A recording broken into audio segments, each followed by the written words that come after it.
How bad is the Bengals offensive line? Let's talk about pass blocking. So, going into this game, we knew the offensive line was going to be a problem, right? Which kind of, it is what it is. We knew the Vikings had a great defense. We knew we struggled greatly on the offensive line.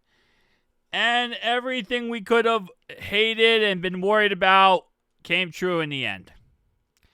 We went ahead and put up, surprisingly enough, Amarius Mims an 80.7 grade for pass blocking in this game. Our worst guy for offense, well, I guess our worst blocking for this game was Chase Brown at 14.4. Orlando Brown 26.5 grade wise. He was atrociously bad. He was laughably bad. He was so bad that I am still baffled to see him out there. he was atrociously bad. And when you already got a quarterback with Jake Browning who seems like he can't throw the ball to save his life, it probably doesn't help to have an offensive line left tackle your blind side not be able to block to save his life as well. You know, it kind of goes 1-2 here, right? If your offensive lineman can't block, it's not going to help out any for the rest of your guys. Other than that, Teddy K, 47.8. Again, you don't like to see your center. Jalen Rivers played 14 pass blocking snaps in this game at left tackle. So, was that Orlando Brown got benched or Orlando Brown got hurt? Because I didn't see any update on Orlando Brown leaving this game or being out of this game. So, that's kind of interesting. I guess at the very end of the game, you kind of just put in your backups because, you know, whatever.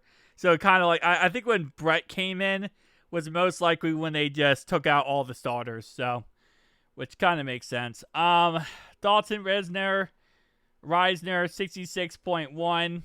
I mean, Jalen Rivers, by the way, 58. It's not like he did good at all anyway. Fairchild did good. Mims did good. And everyone else did crap. Let's look at run blocking. Because this is another area where we just suck at. Orlando Brown Jr. was actually our best run blocker at 68.3. Which just goes to show how bad it is. Mims at 66.3. Jalen Rivers played 9 run blocking snaps at 61.3. All the way down to the bottom here. Dylan Fairchild, 32.9. Teddy K, 44.9. Dalton was 52.4. We can't run the ball because the line sucks. We can't throw the ball because we can't run the ball. Like, it's pretty simple, you know. Football is a very simplistic concept. If you can't run the ball, you can't throw the ball. If you can't throw the ball, you can't run the ball. Because everything works in unison. It's a beautiful thing about football. It's a very straightforward concept. If you want to be successful, everything has to work together. You got to be able to throw the ball. You got to be able to run the ball. You got to be able to actually play offense, play defense, and play special teams. If one side is struggling, you're going to struggle. It's the most basic concept of all time. And that's a good reason why constantly see the problems happen. Anyway, let's look at run defense. Run defense, Oren Burks actually was our best run defender at 93.5. Dang. Miles Murphy actually showed up in this game. A 70.5. Rest of it? How do you say dog crap in Spanish? Cincinnati Bengals. No, our defense actually did look pretty decent. And I'm not going to trash our defense for this. Obviously, Dax Hill, one of our worst in this game.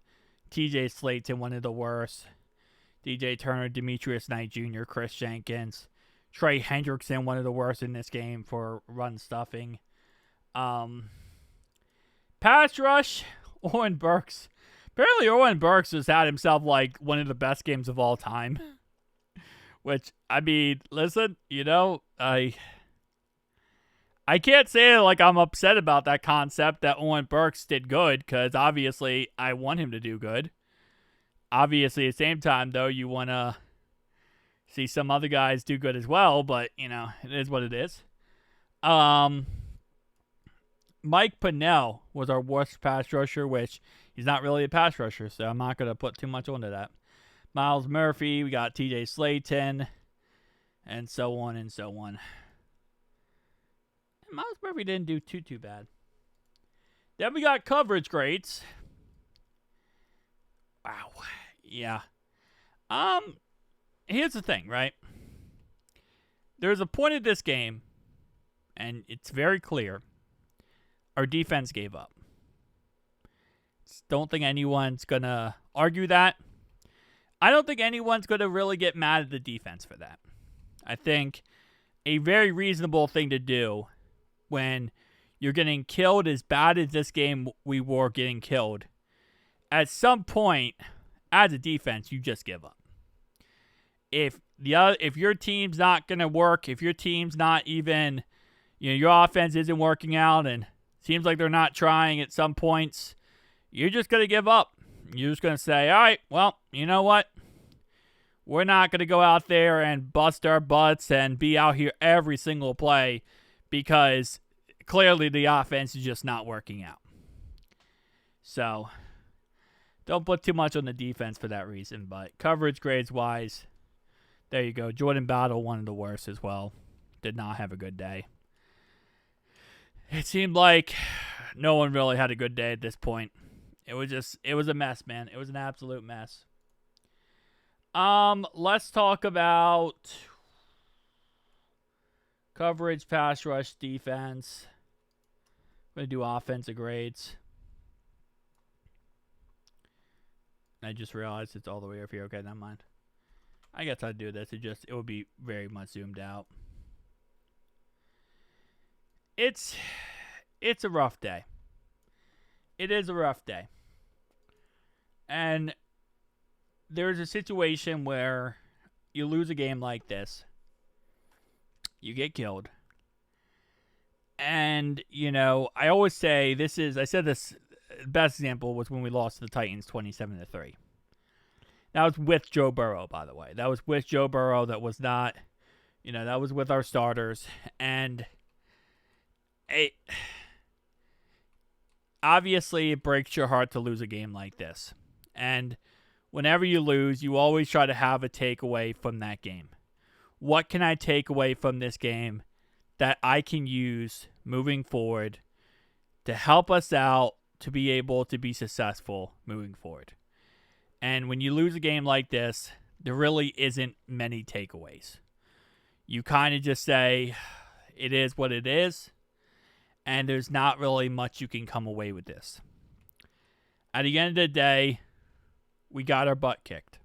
We did. Plain and simple, clear as day. And I'm not trying to make excuses, but there is the elephant in the room. If we had Joe Burrow, we 100% probably win this game. I think we would have. Our defense looked good for the majority of the first half. Joe would have not thrown the pick six. We would have been able to move the ball, and we would have looked a lot better.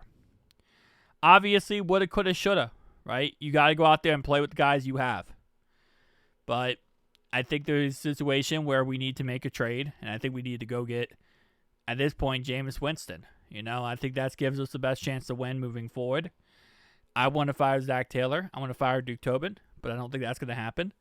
So we're going to have to take it one step at a time. Who dey, boys? Who dey?